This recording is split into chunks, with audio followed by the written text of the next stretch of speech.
They are all indictable offenses with a maximum penalty of 14 years imprisonment. It's a very serious criminal offense. The worst part of this whole thing and the darkest moment that I had to endure, I think, was at the very beginning.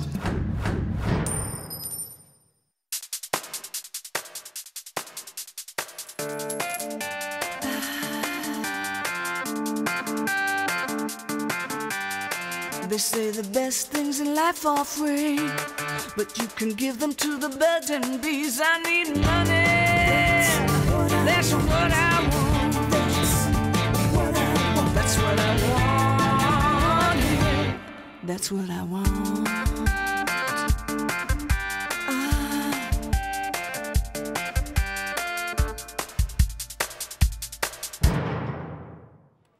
Hi there, I'm Tom Nachu, and this is Fraud Squad TV. This series will introduce you to victims of fraud, allow you to hear from actual experts in the field, and provide you with tips and tricks so that you don't become a victim of fraud. Watch, look, listen, and learn, because it really can happen to you.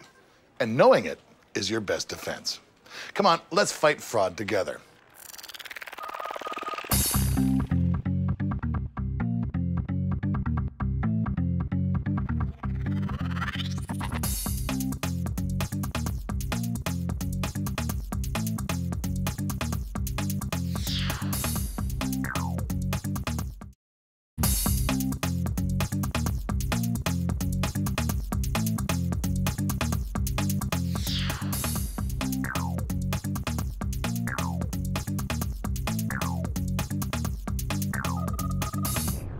Are you sure the money in your pocket is real?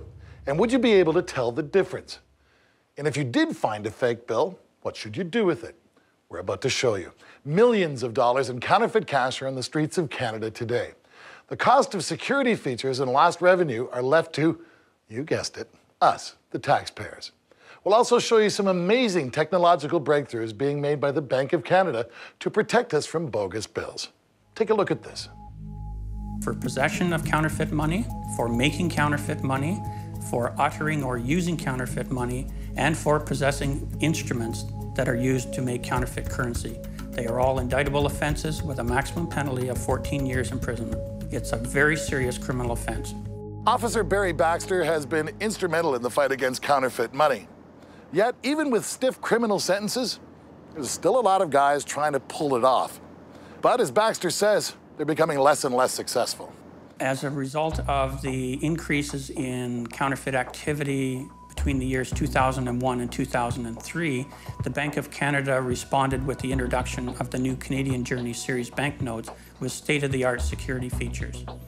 Now, a counterfeiter can use existing technology in order to create the basics of a counterfeit banknote. However, the enhanced security features are very difficult to produce in a method that allows deception to retail merchants or the public.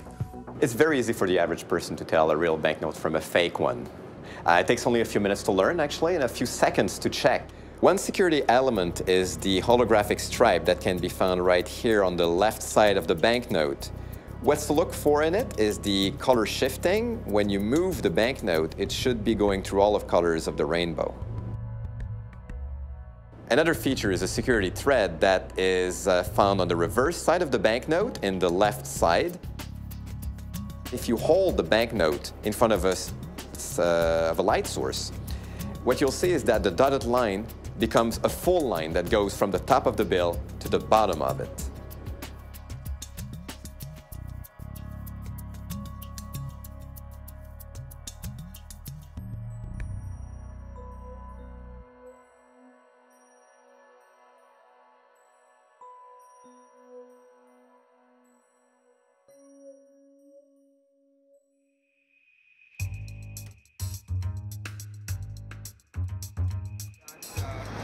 The security features such as the watermark in the center of the new $10 bills, and that if you hold the the new bills, that you can see that the 4 little rectangles form into a band. I do it before.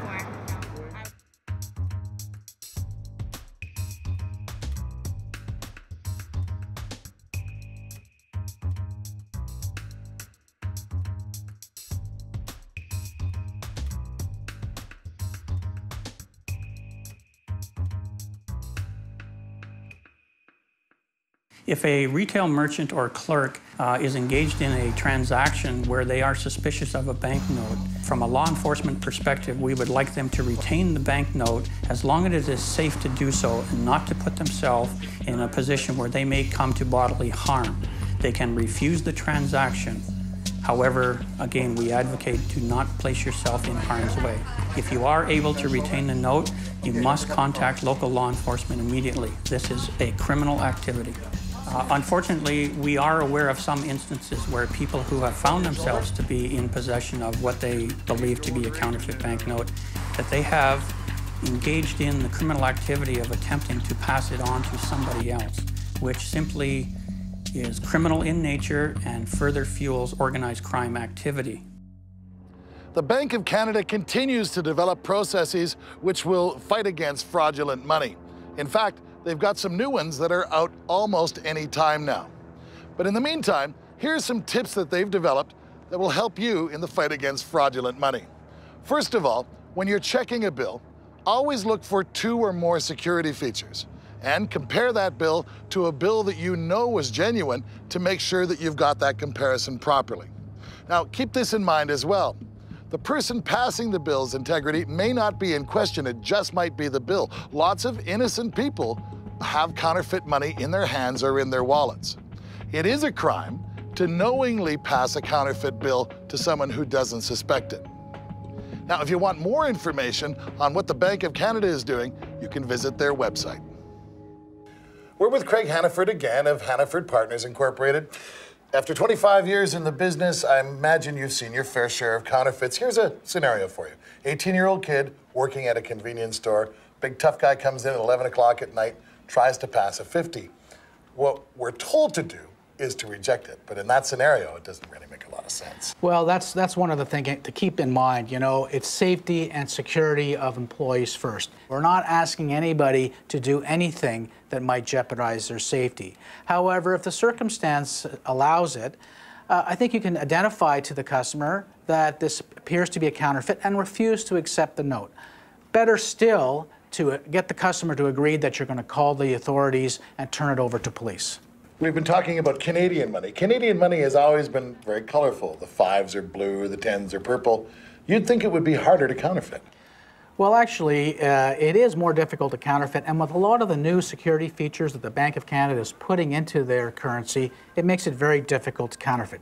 But you know, counterfeiting won't end. There'll always be counterfeiters out there. So it is important to know your currency and know how to identify whether it's a counterfeit or not. So a few simple rules, and you'll make sure that the money in your wallet is actually real.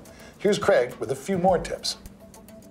Take a look at the hologram on the note and move it back and forth. You should see a shift in color in the hologram. If you hold your bill up to the light, you will see various watermarks that are visible. Another thing that you can do is look at the security thread which is found through the note. And when you hold that up to the light, it should become one solid line. Don't be stuck with a counterfeit note. If you are uncertain, simply refuse to accept it and suggest that it be turned over to the police. We'll be back in a moment with more Fraud Squad TV.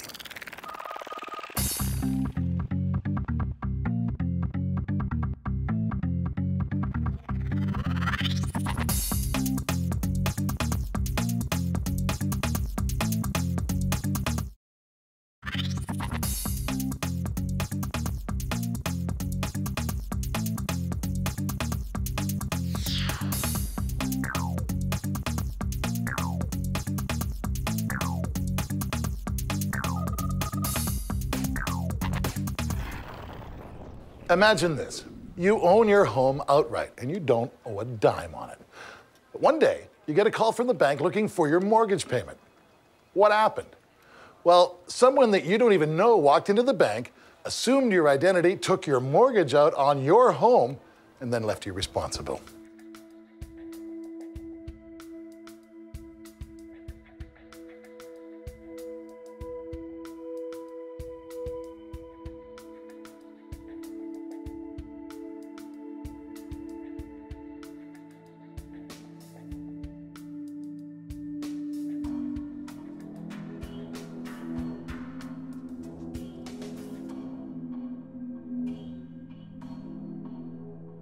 The worst part of this whole thing and the darkest moment that I had to endure, I think, was at the very beginning when I didn't have an understanding of what had happened to me and why it happened to me.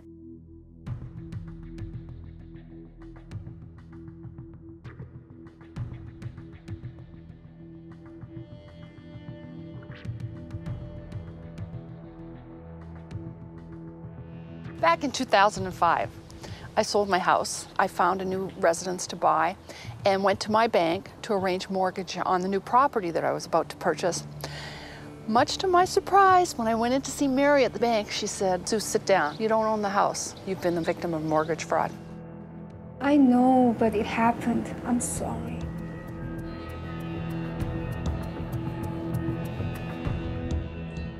That was only the beginning of Susan's nightmare. Not only did this so-called Mr. Right get away with $300,000 scot-free, but the bank expected Susan to pay for it. Fraudsters are very organized. They know the process. They create fake identities. They create fake agreements of purchase and sale.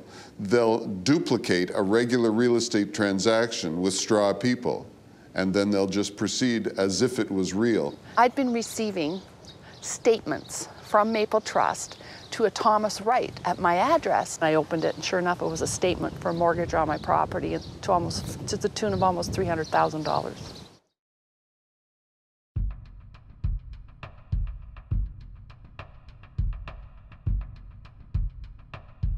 Susan's first question to me, of course, was, well, this is ridiculous. They're asking me to be responsible for a mortgage I neither signed nor had anything to do with.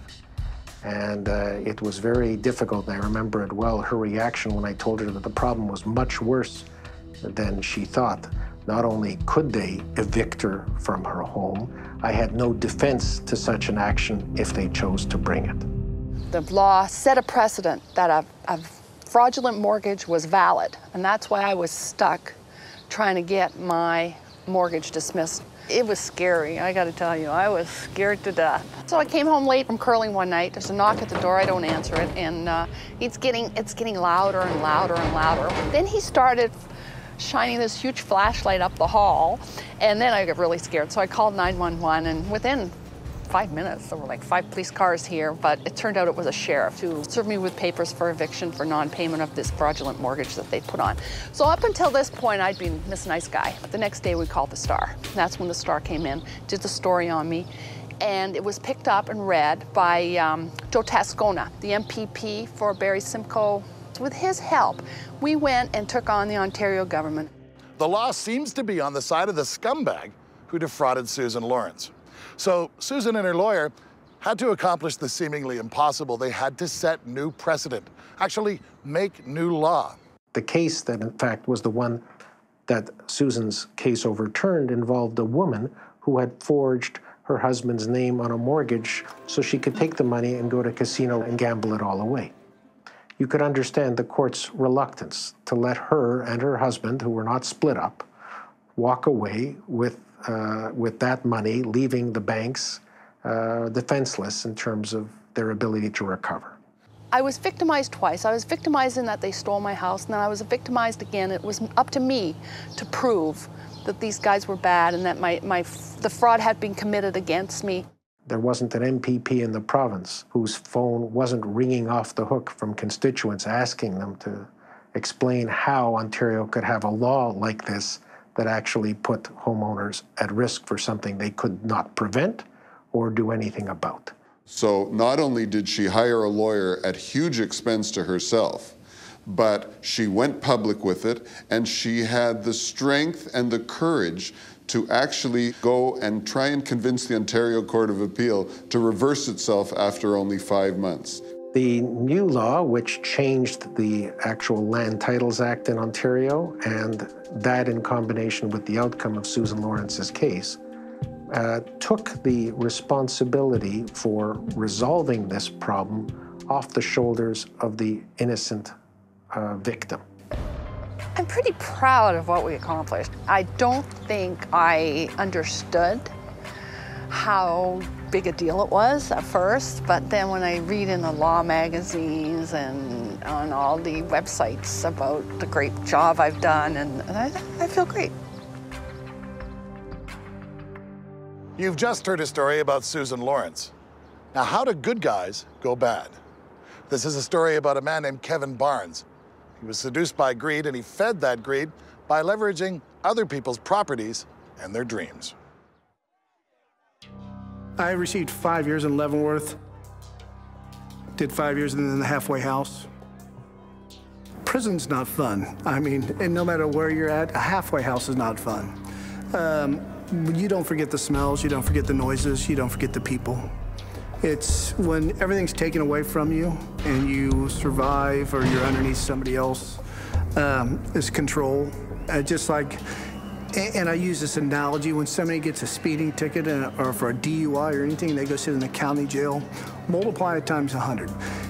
I mean, it's simply like that. And just the noises and just the people, it's not where you want to go. It's not where you want to be.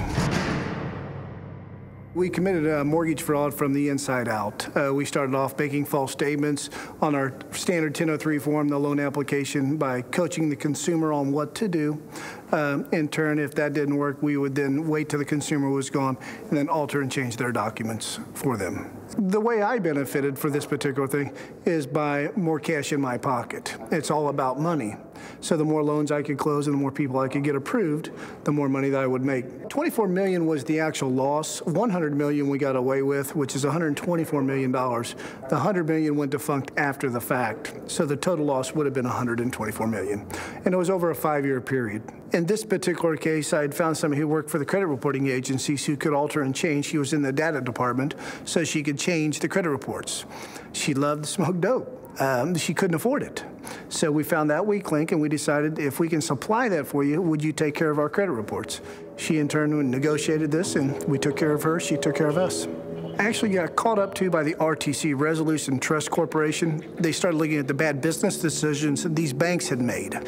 And he realized that we never sent up a red flag. And in turn, that was a red flag to that auditor or that investigator.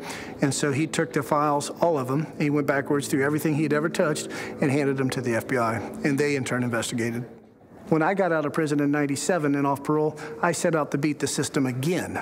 I simply went undercover myself and been hired by 3 of the largest banks as a convicted federal felon. I teach and train and educate the industry on mortgage fraud, on the red flags. I take the time to show them the proper way to take a 1003, to educate realtors, to deal with brokers and appraisers, all with integrity, so we all work together on the same format. Based upon the numbers that we see and what we deal with on a daily basis, we're looking at an $86 billion problem. That's with a B. If we're on the same platform and format, then we're going to start taking this $86 billion problem and chipping away at it. Back with Craig Hannaford talking about mortgage fraud this time. Unbelievable, as despicable as it is, you've almost got to admire the fraudsters for coming up with that loophole. Who would have believed that you could take a mortgage on my house? Well, you know, it can happen, and it has happened. It's probably a little bit more difficult these days because there's been a lot of awareness about it, but you still have to be vigilant. On the other hand, in the old days, you knew your banker. There's no way that you could go in posing as me because, you know, I'd made the deal with him. In this day and age of internet banking where people are doing things electronically, we've lost that human touch with our banker. So if they see something coming through the bank that doesn't sort of match with your profile, they'll probably call you, and that's a good way to protect yourself.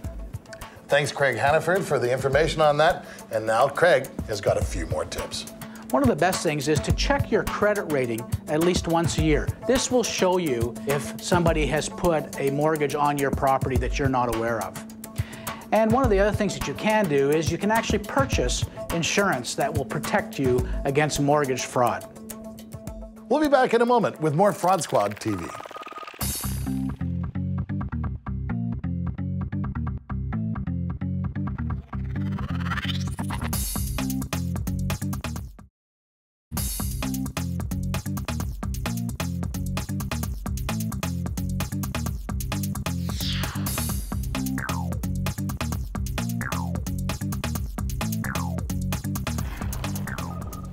Have you or anyone you've known been the victim of a fraud or a scam? Well, unfortunately, most of us have. And the length that fraudsters will go to get what they want might shock you. Millions of people will be the victims of identity theft this year. And in almost 70% of the cases, The information will be gained by stealing a wallet, mail, or unbelievably by someone the victim knew. In this segment, Fraud Squad TV takes it to the street to hear some of your stories.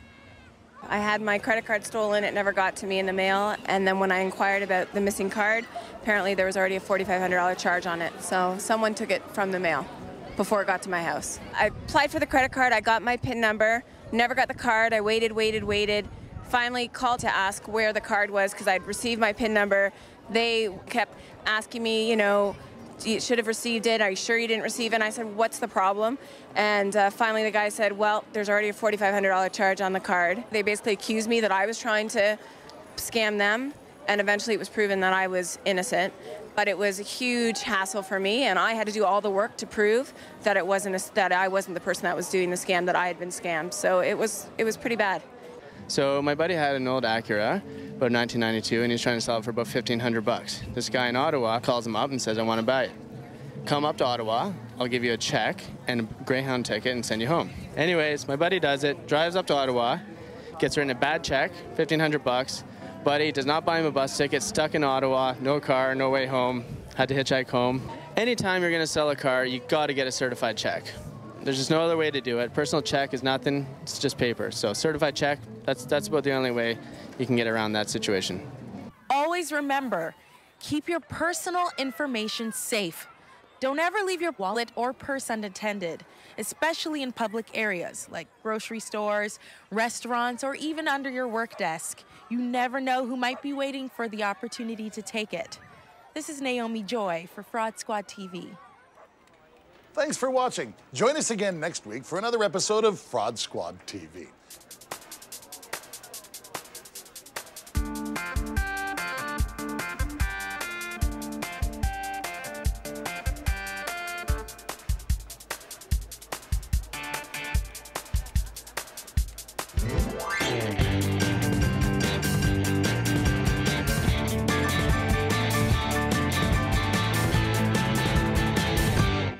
That's what I want.